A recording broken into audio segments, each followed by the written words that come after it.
This time, we take a look at a franchise that has redefined Hollywood, the Marvel Cinematic Universe. And along the way, we ask, what does Spider-Man Far From Home mean for the future of the MCU? What are our favorite moments from the Infinity Saga? And does Rocket Raccoon really look like a Build-A-Bear? Force-fed Sci-Fi, assemble.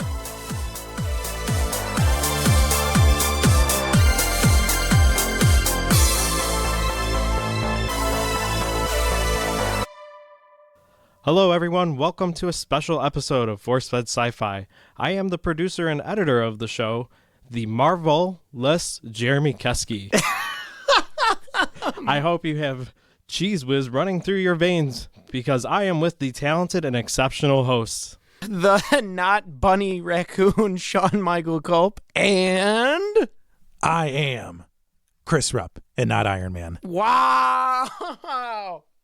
All right, not Iron Man, Chris Rupp, and Well, the cheese whiz, Jeremy. I think I speak for all of us when I say we are excited to be discussing the Marvel Cinematic Universe for a special bite-sized edition, double bite-sized edition of the Force-Fed Sci-Fi podcast. It's nice to have us all on the show for once. Hell yeah, that's exciting. Get all the voices in behind the madness. Yeah, so we Jeremy provided us with a real solid introduction to the Marvel Cinematic Universe. That was awesome, man.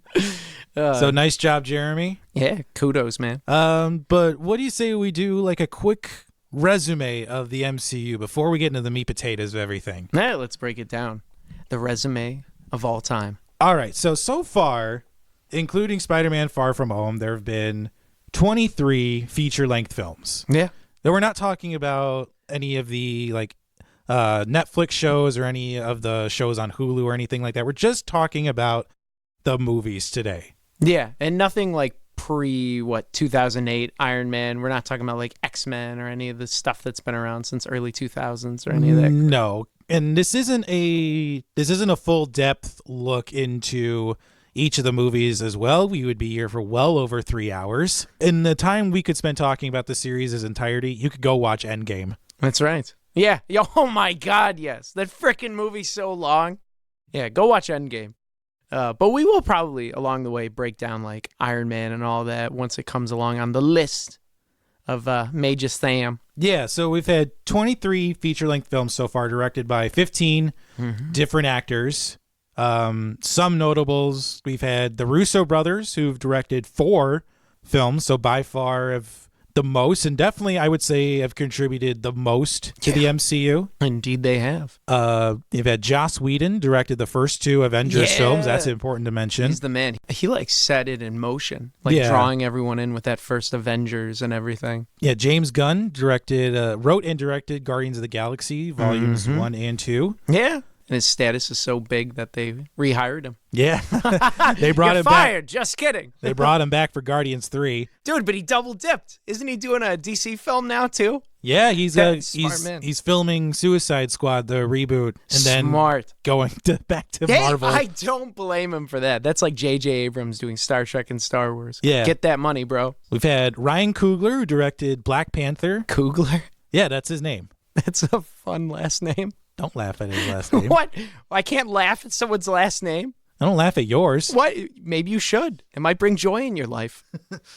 What else? We've had Anna Boden, who recently directed Captain Marvel and was actually the franchise's first female director. Rock on there. And then be remiss if I didn't mention Jon Favreau, who directed the first 2 Iron Man films and still plays a prominent role in the films as Happy Hogan in both the Iron Man films and the new Spider-Man films. Yeah, kudos to that man. He's doing it on all fronts. So let's jump in this pony, right? So, yeah, I mean, just a couple of quick notes here. I mean, this is really the brainchild of producer Kevin Feige. Yes. Who's been producer on all of the films, beginning back in 2008 with Iron Man, starring Robert Downey Jr. The real kind of tent pole of the franchise up until it set it all in motion, really. Yeah. Like no one knew what was going in when they just like took a chance. Yeah, would go on to appear in 10 of the Marvel Cinematic Universe films. Oh my gosh, yes. It's brilliant. In total, like the financials will knock you on your socks here. In total, the franchise has grossed over $22 billion. It's just nuts, man. And you want to guess the next closest franchise? Either of you want to guess? I don't know, Chris. What is it? Star Wars is the next closest franchise with just over $9 billion.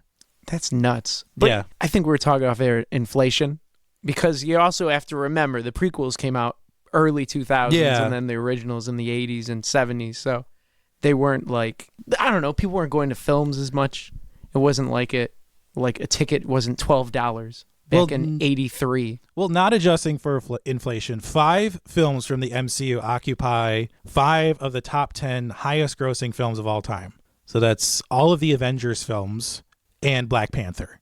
It makes me depressed. I'm That's not a insane. producer or like buying into that Marvel stock. You know, and here was the coolest, or I guess like most impressive financial stat I saw. Each film averages a gross of about $950 million. That's insane. Like, it's just nuts. In short, Think of that. wow. That's nuts. That, like, no one can gross that much in films. Like, think about it. All the films over the course of, like, time. And how many freaking films have done that? There's 5 that are the highest grossing. Yeah. Some of the highest. That's just nuts, man. Mm-hmm. So before we get into the movies, you brought this up off air that when the Marvel Cinematic Universe started out, we didn't know it was going to become the MCU.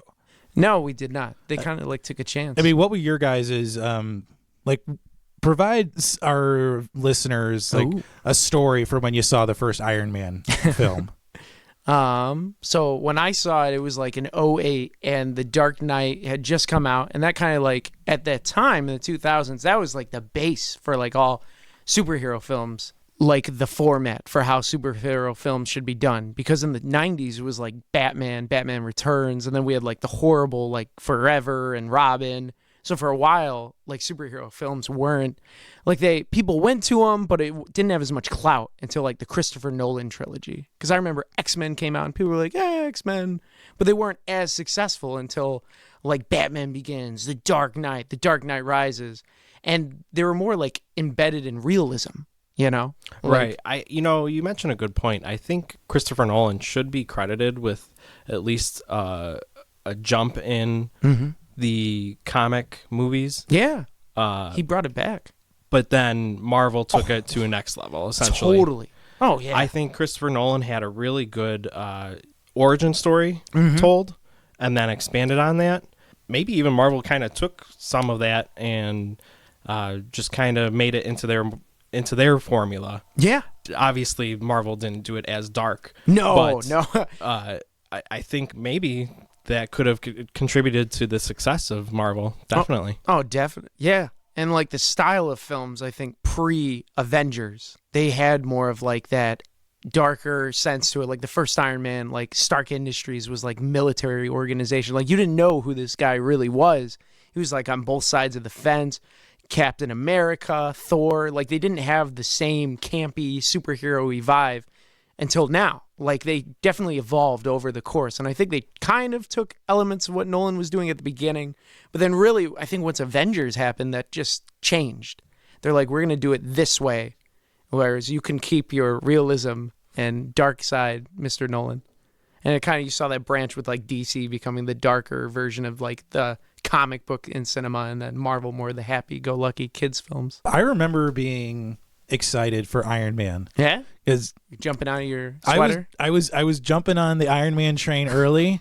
I actually remember seeing it twice when it was in theaters. You saw it twice? That's awesome. Well, it was a welcome shift from The Dark Knight. Yeah. Because I think Iron Man came out like a couple of weeks before, or even a month before The Dark Knight came out. But it was just a nice shift in tone from how dark Batman Begins and The Dark Knight were. Oh, yeah. And it was, I don't know, it was like a reemergence and like a different type of superhero. Robert Downey Jr. for sure. They took a gamble on him. But I mean, he was coming hot off of Tropic Thunder, I think. That was in the same year. He had a couple of successes that led him being cast as Iron Man. But did you know that the studio was considering Tom Cruise as Tony Stark? No. What? Yeah, so Thank freaking God. Do you know how many running montages we would have of this like freaking Avengers series? he wouldn't have used the repulsors on the suit. He would have just ran everywhere. Everywhere. He would have just been running up buildings. No, that would be horrible. Why? Oh my God. So now, more to what you guys are saying. I feel that DC is definitely trying to play catch up with Marvel now. Oh, totally. They keep trying, but I mean, it's just like film after film. They just keep falling on their face. They found some fire though with Wonder Woman and I think Aquaman, yeah. Shazam. I forgot about that. Yeah. So it seems that the DC universe is trending in the right direction. Finally, but a lot of it remains to be seen. I think they're definitely heading towards, a proper vision and goal. But we'll see how the rest of the films shake out. Yeah, greener pastures maybe. So I think we've set up enough about our thoughts heading into Iron Man in the MCU. Let's start talking about some of these movies, shall we? All right, man. So Sean, I mean, obviously we don't have time to go through all 23 films. What were some of your favorite films or moments from the MCU? Favorite films, definitely Iron Man, the first one. I loved like the raw, stripped back nature of him, like in the cave, building the suit. I loved the Jeff Bridges line. What was that? He built this in like a cave with a bucket of scraps. Yeah. Like he yells at the guy. I'm like, that is such brilliant writing. What else did I enjoy? I really like Captain America, the first Avenger. I like it. It's almost like a World War II drama. And it just like the military scenes of him becoming a man, the doctor that made him, the serum, I like fell in love with Stanley Tucci. When he dies, it's like, ah. For me, that movie had a real Raiders of the Lost Ark vibe to it. Yes, it does. I like everything about that film. I love. He jumps on the grenade. I mean, it was just everything was great. The villain, Hugo Weaving, all that. I loved it. It was also kind of like a stripped back feeling, but it made me fall in love with him and like the character of fall in love with Captain America. I fell in love with him, Chris, like Peggy Carter. But I really like their relationship and everything that went into it. The whole Bucky. I think it really set the pace and the tone for the series. And you mentioned too one of the Avengers films. Which one were you talking about? For the first one for 2012, the Avengers. Yeah, I really like that film. It was really campy and raw and fun. Like, what was it? It was like they're all coming together to fight Loki. And like New York City, I mean, it was like I think it was the perfect balance with that film was like the jokes and the action. It wasn't overdone. You had like the pissing contest between the characters that was always great. Hulk being like unhinged in his relationship with Black Widow. Oh yeah, what really made that movie work to me was the fact that they didn't get along. Yeah. That internal conflict between the characters really helped bring out. How about you, man? What about you, Jeremy? The J Street. Well, I think we could mention Guardians of the Galaxy. I think that's a pretty pivotal film in the MCU because that was when it went cosmic, essentially. It left Earth officially. I mean, we got it sort of a little bit in Avengers, but not much. I mean, it's primarily stayed on Earth. My favorite part in that film, though, I mean, we get a glimpse of Thanos in the first Avengers at the end, but it's just a quick second, And then in Guardians, we finally get to see Thanos. That's one of my favorite parts. Yeah. My two favorite villains, and I'll get to the second one in a minute, but Thanos is definitely, obviously, one of them. I think probably most people will say that he's one of their favorite villains in the Infinity Saga. And then leading into Avengers Age of Ultron. Now, my wife Heidi will probably attest to this. I quote Thanos from Guardians and Ultron from Avengers Age of Ultron a ton, especially when we really? Bought it. Yes, I quote the lines even when we were like going to sleep. She would just say, "Shut up." Let it go already.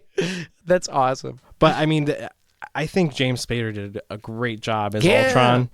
Definitely one of my favorite movies out of the Infinity Saga. And then I think we need to mention Civil War too. I think that's an important one. My favorite part might be cliche, but the very end, the fight between Iron Man, Cap, and Bucky. Yeah. Great scene. Great great fight sequence. It was great. And so how about you, Chris? Well, I just want to piggyback real quick what you were saying about Ultron and Thanos. I thought for the longest time that Marvel had a huge villain problem. Like, they could not get the villains right in their movies. Age of Ultron, I think they got that one right. That was a home run right there. And Loki too in the previous Avengers film. But for a long time, I just felt the villains were very lackluster. Like Iron Man 2 especially, and don't get me wrong, Mickey Rourke is a great actor, but he did not make a great villain in that movie. Well, apparently, and I found this out, like later on, he was bad-mouthing the production company because he and the director did not see eye to eye. Like, he wanted to take the character totally like different routes, like build more of a backstory, have more lines, but like they did not agree. And I guess they promised him they would, but then once filming came, they cut a bunch of scenes. So he was pretty pissed off with his portrayal because, he signed on to do something and it didn't turn out the way. Yeah, and Sam Rockwell was the much better secondary villain. I thought that guy, man. I thought if they had tried to stay with Sam Rockwell as the villain and maybe put Mickey Rourke in as more of the secondary villain, maybe it would have been better, but not the other way around. Well, Sam Rockwell's character was he was the big doofus businessman that didn't know what he was getting into. He's like, "Yeah, let me give you your money. Yeah, I'm in charge." But he wasn't in charge the whole time.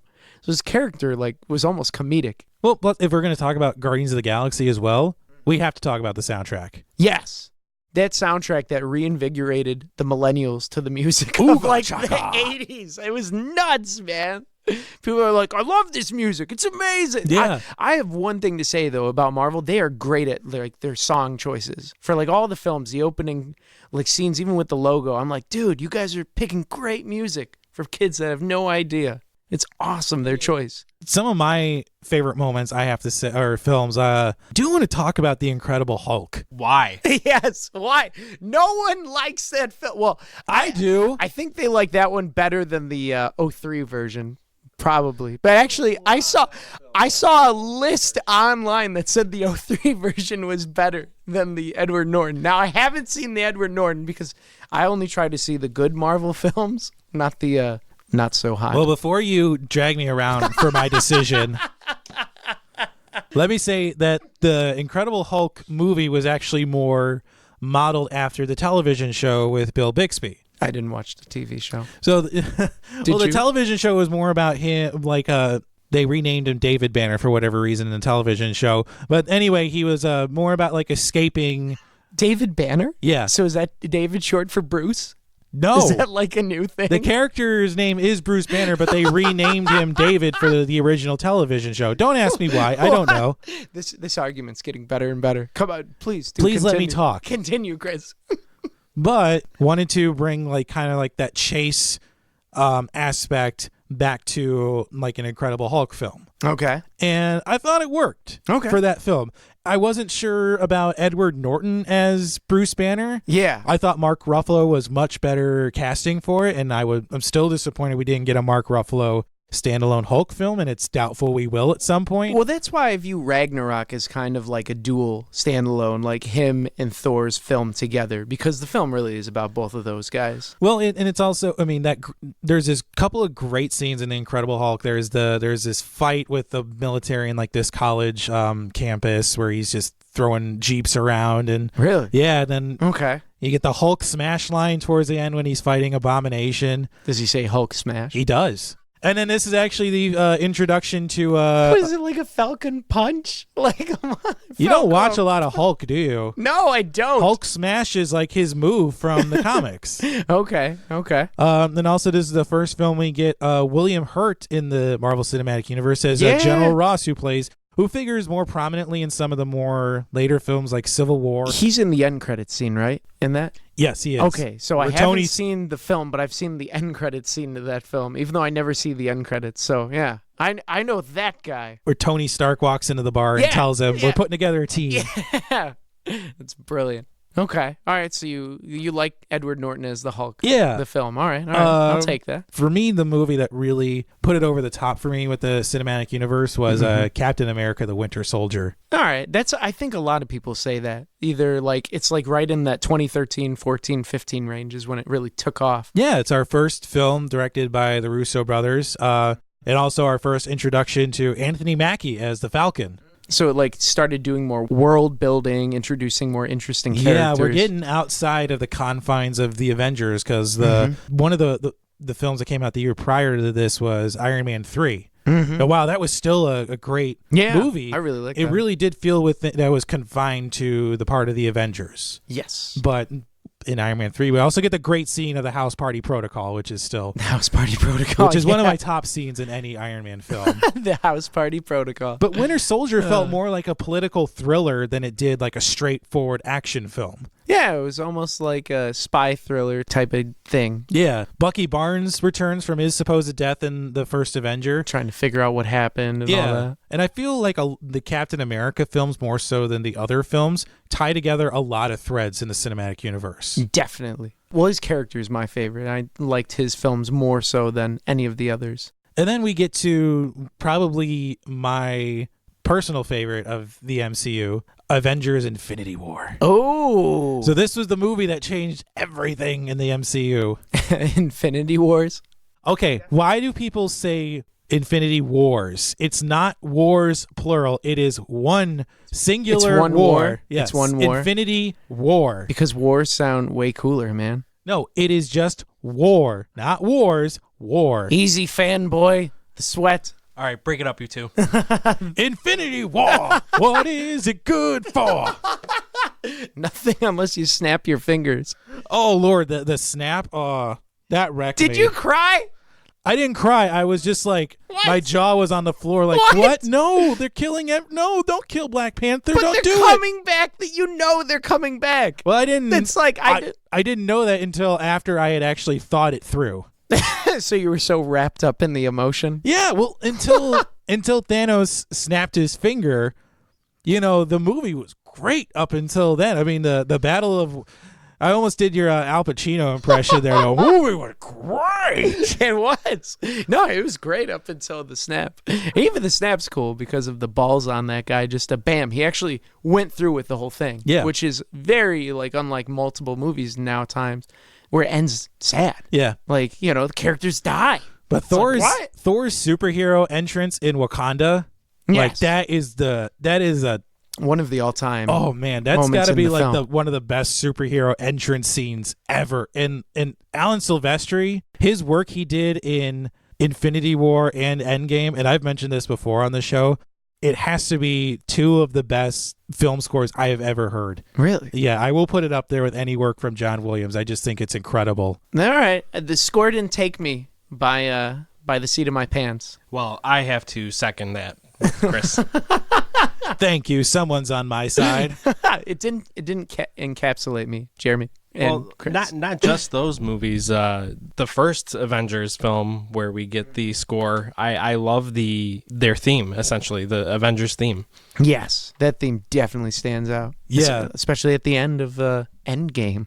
Oh man, we'll get to that though. I mean, and then right after Infinity War, we get AntMan and the Wasp, which was one is of my favorites. Yeah, that was a real welcome change of pace from how heavy Infinity War was. But my God! But then that Endgame credit, the credits there for AntMan and the Wasp, where everybody got snapped. I was like, come on, we were enjoying this. Oh, that movie, dude. That's when I was like, I love Paul Rudd. Because I already liked him, but he's just he's taken this universe and made his own comedy films almost in a sense. I was laughing out loud on the treadmill when I was watching it.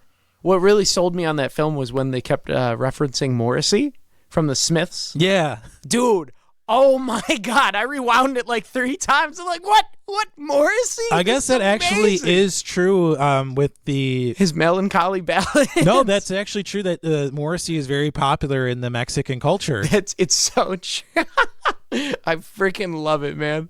Dude, and it was on like the cell phone ringtone. Yeah. I'm like, what? Is that Morrissey in a Marvel movie? And that's why I'm like, dude, this MCU is amazing. Yeah, like there's obviously so many movies that we could talk about. Those are just some of our favorite moments. I mean, Black Panther is another good one. I love the suit up scenes in those. But Marvel really didn't solve their villain problem until about 2016, I think, with Doctor Strange, with Mads Mikkelsen playing Caecilius. You liked him as the villain? Yeah, I'm a big Mads Mikkelsen fan anyway. Okay. I thought his portrayal of Hannibal Lecter on the show Hannibal was spot on, brilliant.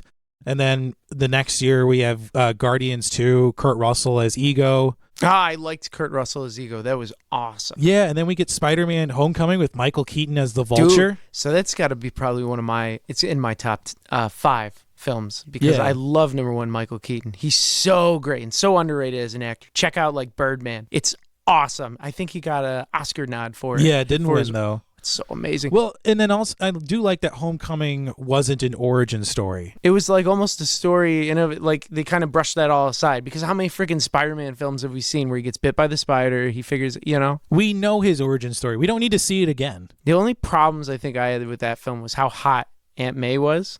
I was like, dude, why is she so hot?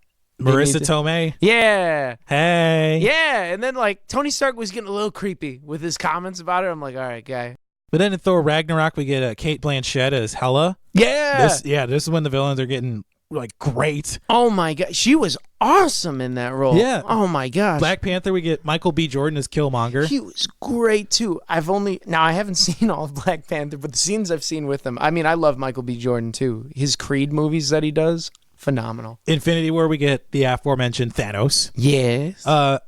Ant-Man and the Wasp, there really wasn't a villain, I would say, in that movie. No, that's why the film was almost like brilliant in and of itself. Just going back to like, what is that he went into? The quantum realm. The quantum realm. It was like almost a love story for Michael Douglas, and I freaking loved it, dude. Well, I think this is the point in the show where we can all discuss the events of Endgame. Endgame. Now, the movie has been out for a while now, but I do feel obligated to provide a spoiler warning from here on out because we're going to be discussing Endgame and we're going to be discussing Far From Home. So consider this your spoiler warning for here on out on the show. Now, Endgame was the culmination of all the previous 21 Marvel films that came before. This was supposed to be their plan to get the Infinity Stones back and undo all the horrible things that Thanos had done, murdered everybody, and make things right again. So, what were y'all's thoughts on Endgame? Jeremy, let's start with you. What did you think of Endgame? So actually,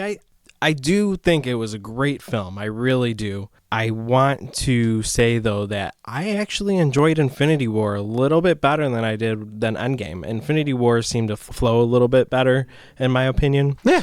But, of course, I mean, we have to undo the snap, so I love the film still. My favorite part, probably the very end, obviously, when the two sides are about to do the huge battle, go against each other.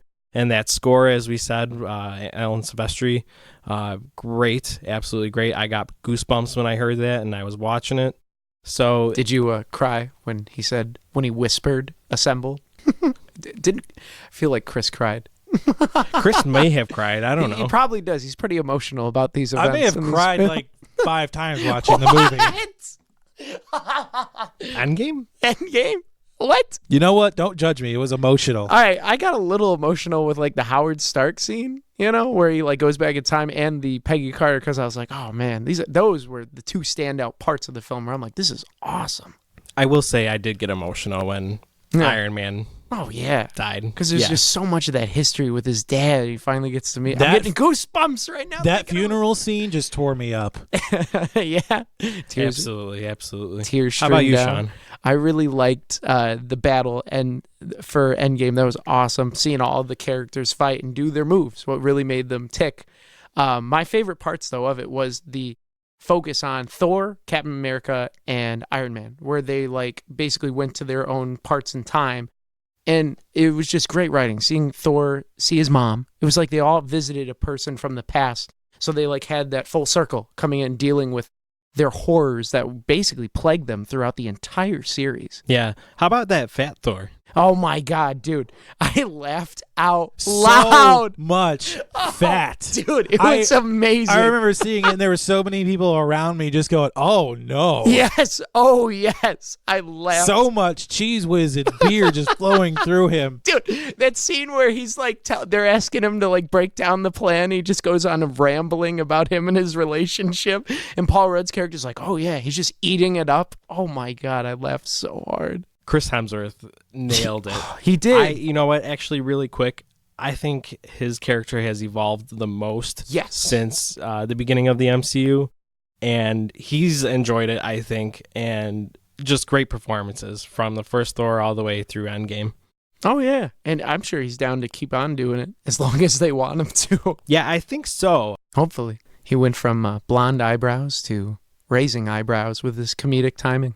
I hope that he remains a part of the MCU, but again, it all remains to be seen given that he joined the Guardians at the end of Endgame. But we'll see. I mean, Captain America, for all intents and purposes, he's done. He's done. He's retired, and now Sam Wilson is the new Captain America, which this is gonna be interesting. I loved that scene at the end. Yeah, I really did. Feels like it belongs to someone else, and he just looks at him and gives him that affirmation of, well, it doesn't. It's like him was like he was saying, you've earned the right to be Captain America. Like it's not anyone else's duty to bestow it on anyone else. Like I was the first, and now I choose you to do that. Yeah, I couldn't remember. I didn't know where they were going to go with that. If they were going to make Bucky the next Captain America, because I think in the comics that happens when Captain America dies, like Bucky takes over. So I was like, oh, yeah. okay. Depending on what comic you're reading, at one point Bucky becomes Captain America, and then in another comic, Falcon actually becomes Captain America. So they've both in the past become Captain America.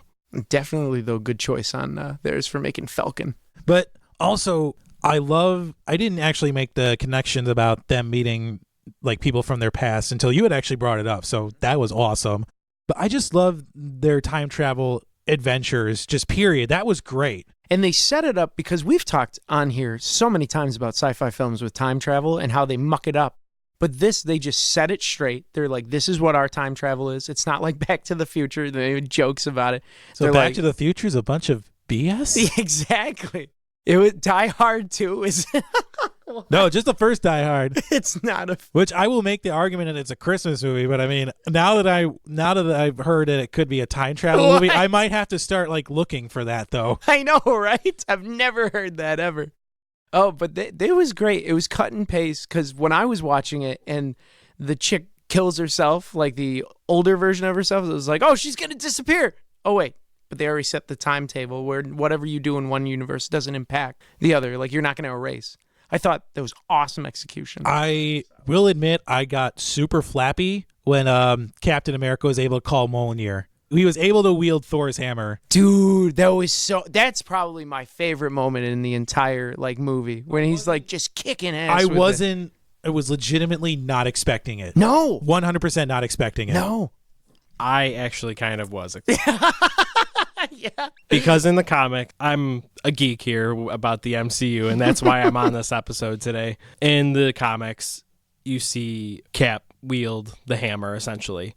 And if this was going to be his last film in the MCU, they were going to have that. I just kind of saw it coming a little bit. Yeah, well, I was reading arguments online where, like, Age of Ultron, he kind of moved it.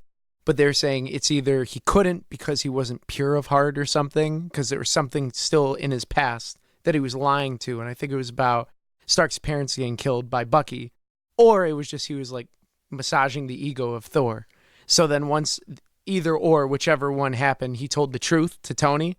That's when he was able to wield the hammer because there was nothing else in his past or any lies. He was pure of heart. Yeah, the movie, I think it was the perfect send off to a lot of beloved characters, and I mean it's probably some of the best action in the MCU, and I actually liked this portrayal of Thanos more so than Infinity War. Really? I thought this disagree. Thanos in Endgame was much more brutal than in the one we got in Infinity War. The one in Infinity War was just like straightforward, I'm going to do this, you can't stop me, like this is what's happening. And in this one in Endgame, he's so just cutthroat and brutal. He sees what the Avengers are doing and time traveling, and he thinks like, oh, well, they're doing my job for me, so I'm just going to time travel, kill them all, take the stone, and you know what? Everyone in this universe is dying. Like, don't care anymore. Yeah, he was more brutal, but I think what I liked of him in Infinity War was like the humanistic part, like how he was there just to complete the mission, and it seemed more I could relate to him. Like you almost started not rooting for him, but you understood why he was choosing to snap and separate because he's seen that, he's been around. So for me, I kind of liked him. Yeah, I think in Infinity War the goal was to get the audience to sympathize with Thanos, and then Endgame the goal was for you to hate him. Totally. That way, when he turns to dust at the end, you're like, yeah, you take that. Douche. Did you like Professor Hulk? Because I've heard. So me, it was like so because he was. I don't know. I didn't like him being the Hulk the entire time. It was mildly off-putting because he's eating pancakes the size of a manhole cover. And like has a 5-gallon bucket of like scrambled eggs that he's gonna eat. Like, right? Like, do you really need that much? Maybe Hulk needs to go on a diet. Right? He's gonna become Fat Hulk. And then you see him like giving lunch to Ant-Man after his blows away. Like, really? That's all you had for lunch was like 4 tacos, and you're willing to part with half of them to Paul Rudd? Like, you probably need the calories more than he does because right? you so big. There's so much we could say about Endgame. It's a great film. But I think it's time to... before we go, did you feel the length of the film? Because this is a question I always ask people. Because it was super long. I did not feel the length of the film one iota. Because Infinity War, the pacing of it was super smooth. But for this, I know... Right, that's what I was saying. I think the pacing of Infinity War was great. While Endgame... Man, I mean, people were even posting online when was the best time to take a bathroom break. Really? Because it's so long. So yeah, I mean, I felt the length of it, and it's separated into parts too. You can kind of tell. Whereas Infinity War, like I said, it flows better in my opinion. Essentially, it's like one giant story, as opposed to Endgame's like almost 3 separate films in and of itself. More so to your point about Infinity War, Jeremy, was that nothing felt like plotty in Infinity War. It felt like there were various scenes. Like you could jump in at any point in Infinity War without context of the previous scene and still enjoy what you were watching. Yeah. Like there were so many great scenes in it. Like even the fight with Thanos' children and Vision and Wanda, that was pretty intense too. And then the scenes leading up to the battle on Titan with the Guardians and Doctor Strange and Iron Man and Spider-Man. You could just jump in at any point in the movie and just enjoy it. Is that the film where he's like, Spider-Man's like, if eggs come out of my chest, if I get one more pop culture reference out of you, you're out of here. All right, did you ever see this really old movie called Aliens? Just love that kid, man. He's nailed it. You know, but that's a good segue into Spider-Man Far From Home, the newest release in the Marvel Cinematic Universe starring Tom Holland as Spider-Man. So we both saw this film last week. We all saw this film. So what are your initial thoughts and or takeaways from Spider-Man Far From Home? Thoughts and or takeaways. I think it did another awesome job just telling a story. It kind of, my problems a little bit was the linkage of the snap with the regular film, because like they disappear for 5 years and then they just come back and it's like nothing's really changed except for the kids being younger and older. And so the continuity, but then again, it is a comic book film. So I just kind of waved it off with the nice little joke of them like appearing in like the middle of the floor, like playing the band. But Jeremy actually brought up a good point. What if you were on a plane when Thanos snapped his hand? Like, and the snap brought you back, but there was no plane there anymore? Like, would you just fall to the ground? So I was like, that's a good question. Yeah, we don't know. Yeah, what if you're on a cruise ship, man? Did the ship go as well, or was it just the people on it? Well, like you said, I think we can chalk it up to it being a comic book movie, so. Yeah, I forgave that, and the coincidence that all the main characters were gone in the blip, because that's what they call it in this film. The snap was the blip. And, you know, I was like, really? All the main characters were gone? But I was like, well, whatever. Who cares? But outside of that, I thought Jake Gyllenhaal was amazing. I thought as Mysterio, he was awesome. He crushed it. Why anybody was surprised that he turned out to be the villain was beyond me, because Quentin Beck slash Mysterio was a villain, or is a villain in Spider-Man's universe. Yeah, but he played the role so well as the good guy. Yeah, I think he did a decent job, in my opinion. I don't know if I think he did a great, spectacular job as Mysterio, but I think he did a pretty decent job. I actually think this film isn't as good as the first Spider-Man film, in my opinion. But, I mean, it's a good, fun adventure. I still enjoyed it, definitely. The scene, I think Michael Keaton was by far the better villain.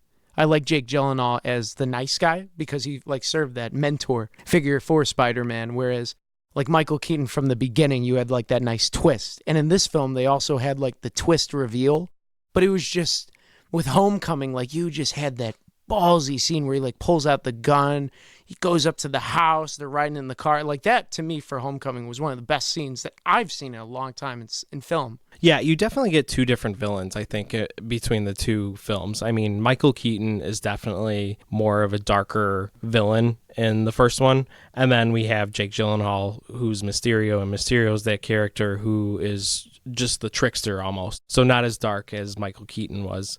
Spider-Man was looking for a mentor because he lost Tony Stark. So there's Jake Gyllenhaal, Mysterio being kind to him. Obviously, he's a teenager. He's going to want to eat that up, essentially. Yeah, because he has no father figure. So he's just going to pounce at anyone that's like showing him any type of direction in life. Well, on the flip too, Nick Fury isn't looking to be a mentor. Yeah. He's putting tons of pressure on Spider-Man to join the Avengers and lead the Avengers, but he's given no thought to what Peter Parker wants. Mm-hmm. So I hesitate to call him selfish, but I think Nick Fury needs the Avengers to be Nick Fury. And without Tony, I think Nick Fury feels like that there are no Avengers. So he needs Spider-Man to come and do his thing and lead the team, but while giving no thought to, hey, this is a 16-year-old kid you are putting tons of pressure on to be the leader of the now intergalactic superhero team. Well, it's like that scene where they pull him away to like the underground, whatever, in Venice, and they're like, what do you want? What do you choose? And he's like, I want to go to school. I want to go on my vacation, go to Paris. And they're like, oh, okay, fine. But then they Shanghai them, Well, and that's the thing too. Tony never put any kind of pressure on Peter to join the Avengers.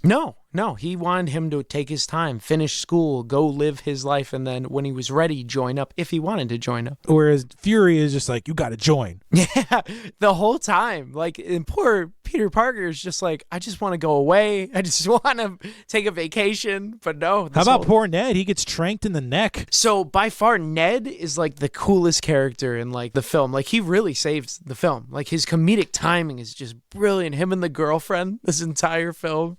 How do you feel about MJ? We finally get to flesh her out a little bit more, because that was kind of like a reveal at the end of Homecoming. I'm glad that they finally expanded her character into, not exactly who she was from the comics. Totally different. Yeah, because Sam Raimi's Spider-Man, that was more of kind of a straightforward adaptation of the comics and the Mary Jane character.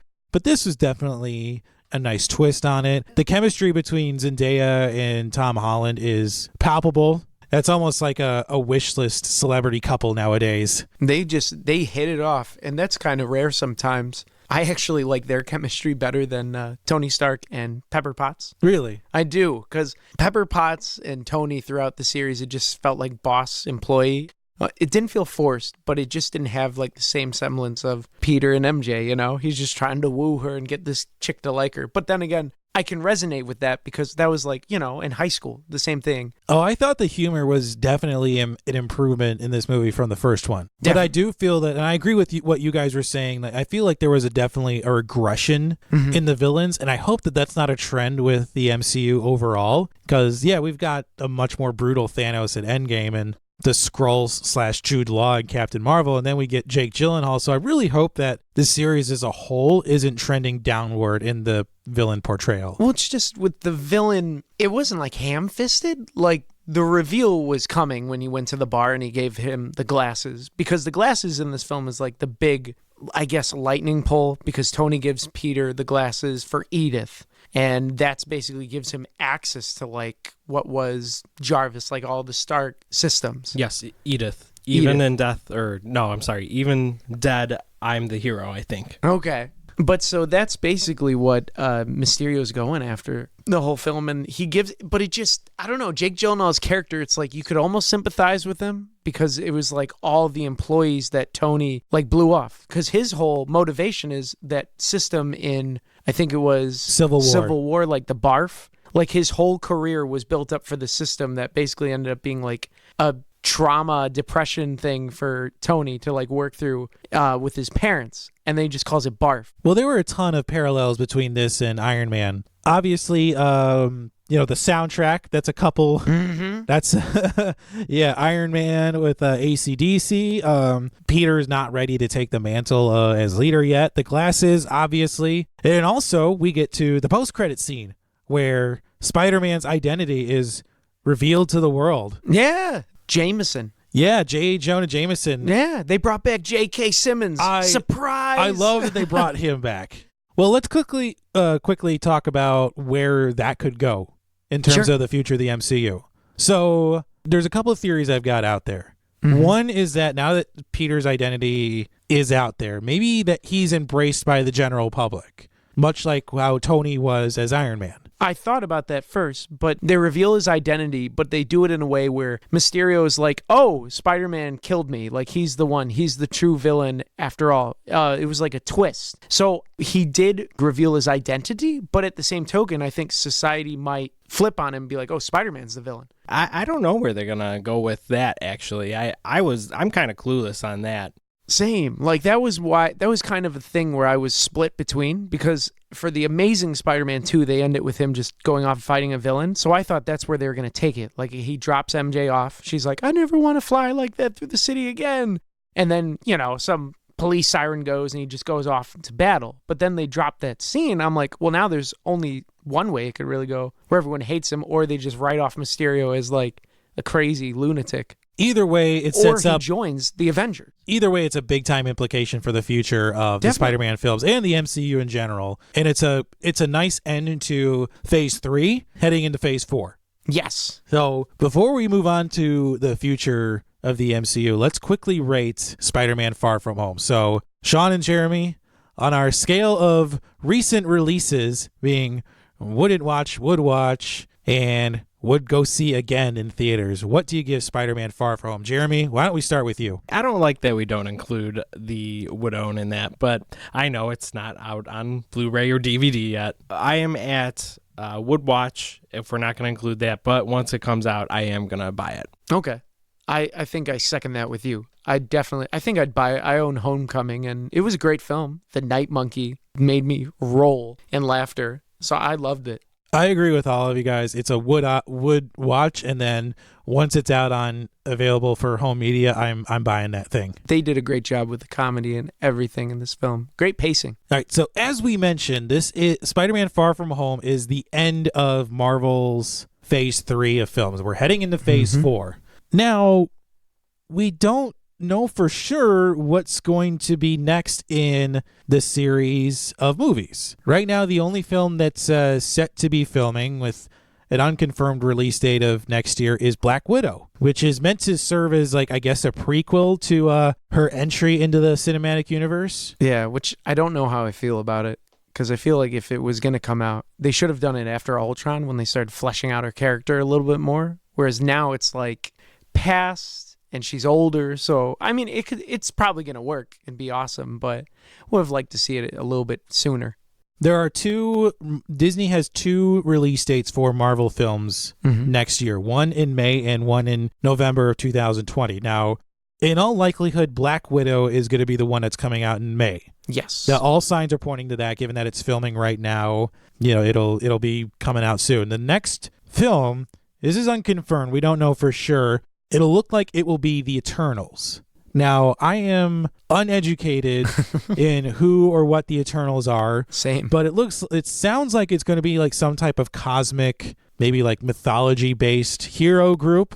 Some casting notes include Angelina Jolie, Kumail Nanjiani, I hope I'm pronouncing that right, Richard Madden from Game of Thrones and The Bodyguard from Netflix, and rumor has it that Kevin Feige has put Keanu Reeves on the top of his Eternals wish list, or just MCU wish list, which I hope to baby Jesus that comes true. I like Keanu's action, but I just don't know about him as an actor, man. He's just depends on which Keanu's going to show up. Is he going to be the dry, monotone Keanu, or is he going to... I think they'll make it a positive experience for the audience. I hope so. But there are some other rumored films that we could be getting, or films that are at least in development. Wasn't there Guardians 3? Guardians they're 3, but I working think on? the earliest we could get that would be 2021. Okay. Because James Gunn is under contractual obligation to do the Suicide Squad reboot, and then he can go back to... Wait, did you say reboot? Yeah, they're rebooting it. It's not a sequel to the Suicide Squad. Because the first one was so good. Yeah, parts of it were good, none of it, not the whole.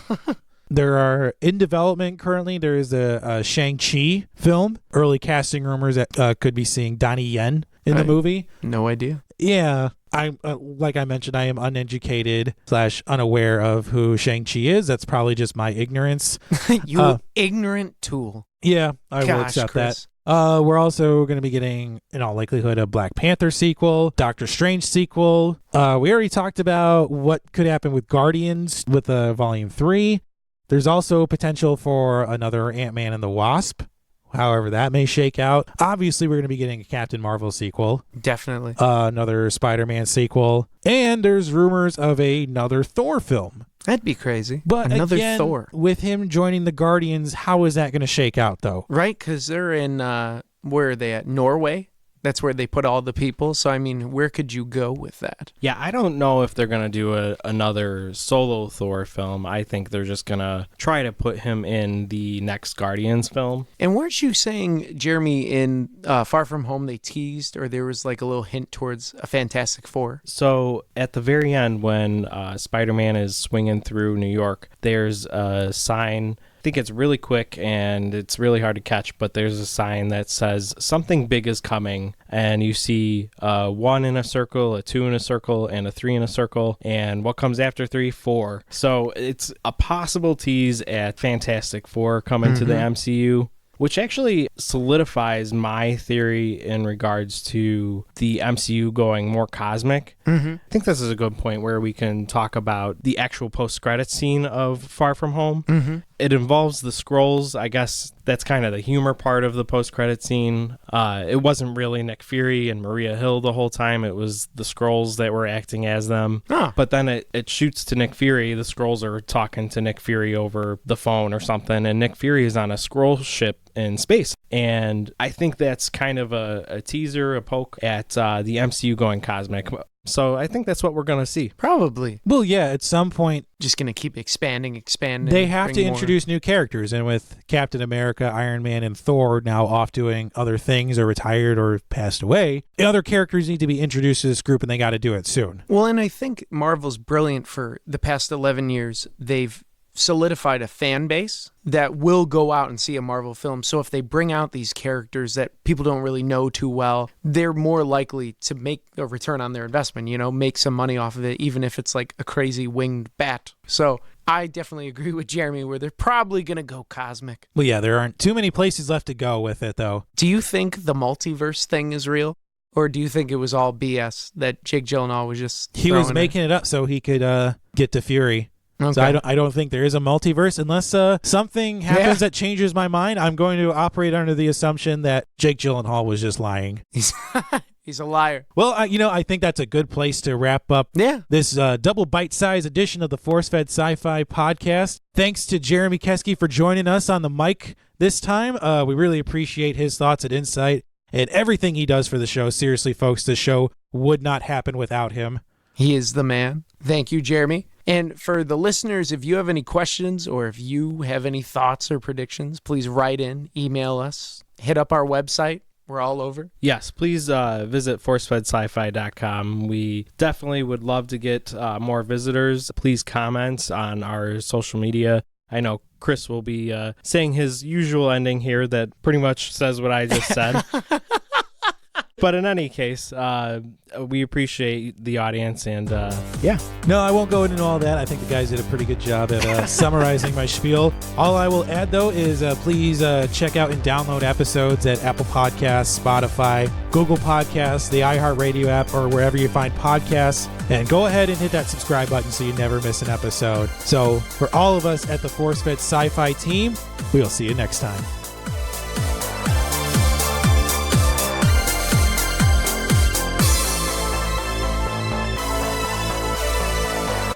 Force-Fed Sci-Fi is written and hosted by Sean Culp and Chris Rupp. Website design, associate producer, and editing by Jeremy Keski. Artwork designed by Mike Berger. Theme music composed and performed by Custom Anthem.